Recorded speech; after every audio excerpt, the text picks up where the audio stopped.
Feel the hip joint right here, so you can get some landmarks of where you are. Hip comes up. There's the joint area right there.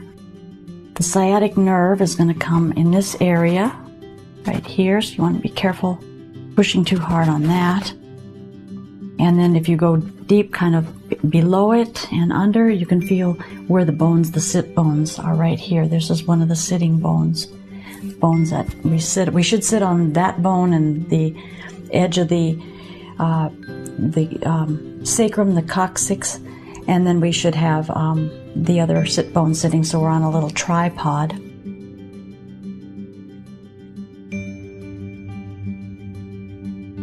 And a lot of times what you're going to see with massage therapy is they get their elbows and they start doing that kind of a number.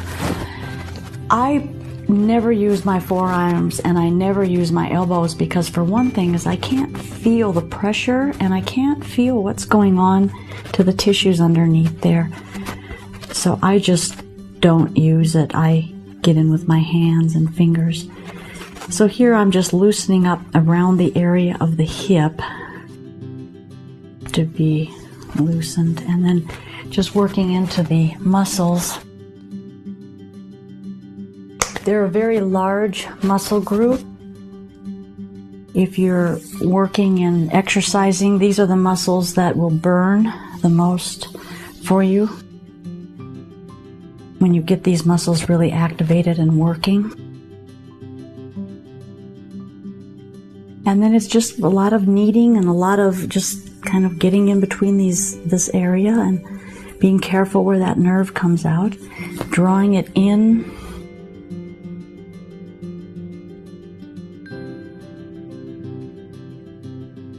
And around. You can even come up to the crest of the hip, which is along the side here. Crest. Just moving this.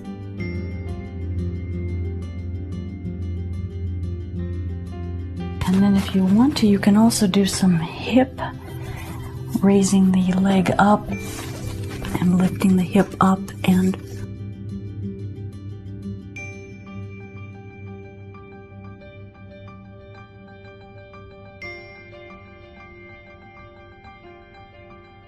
I'll show you that more on the other side. Okay, and again, you just look for softening.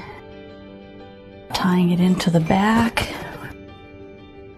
making sure that it's all smooth, and coming up from the leg as well.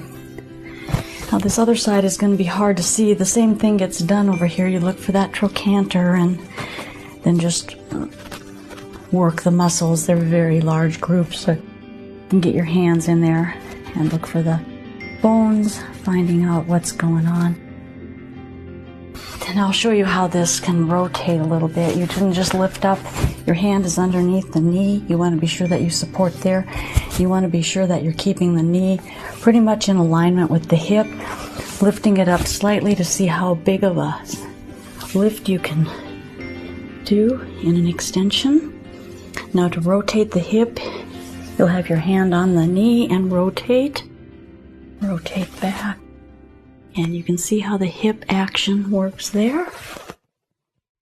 And then the rotation, you can take it straight laterally, or also bend and rotate and up. So those are some different moves that you can do along with the hip work.